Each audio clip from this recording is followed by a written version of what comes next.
But as the president travels to Texas to visit the southern border with Mexico, some in the U.S. are saying the spotlight should be on America's border to the north. That's us.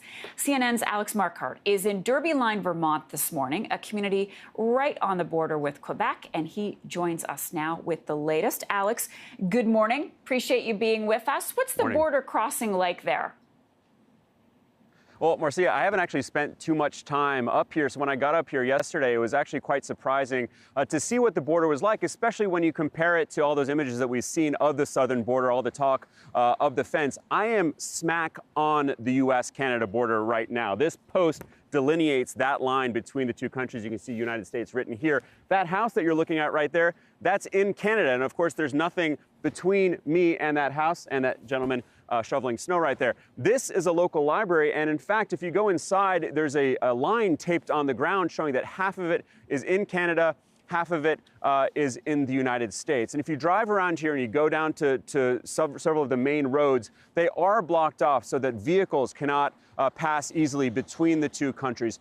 We should note that despite the fact that this looks like I could simply cross into Canada very easily, it is extremely secure. The main border crossing for this area is just about 200 yards away. That's where a lot of the commercial traffic, the vehicular traffic would pass between the two countries. But we were driving around yesterday, and unbeknownst to us, we actually crossed the line by accident. We got stopped by Border Patrol. We had to show our passports to get back into the United States. So even though it can seem like it's not all that tight, it is extremely secure, we're told by both officials and residents. Okay, so if you return your book to the library, are you paying the dues in American or U.S. currency? That's what I'm wondering. But in all seriousness, who is worried then about the Canadian border? Is there evidence to show that more people are crossing this border than they are in Mexico?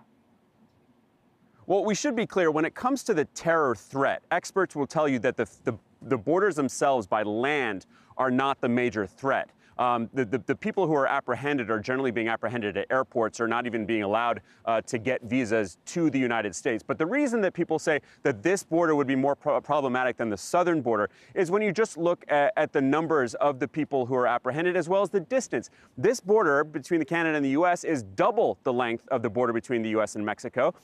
And then if you look at the number of people who were apprehended from the terror watch list, around a dozen were stopped on the southern border in the fiscal year of 2018, while in that first half, that same period, more than triple that number were stopped on the Canadian border, around 41. So that's why people are saying when you're talking about the two different borders that this one is potentially more problematic. But frankly, experts are not worried about these borders. They do see that the Border Patrol is doing a good job at stopping the wrong people from coming in. And the vast majority of people who the authorities are worried about are being stopped at the airports, not at the land crossings. Marcia. All right. Alex Marquardt, great of you to be with us today. Appreciate your time.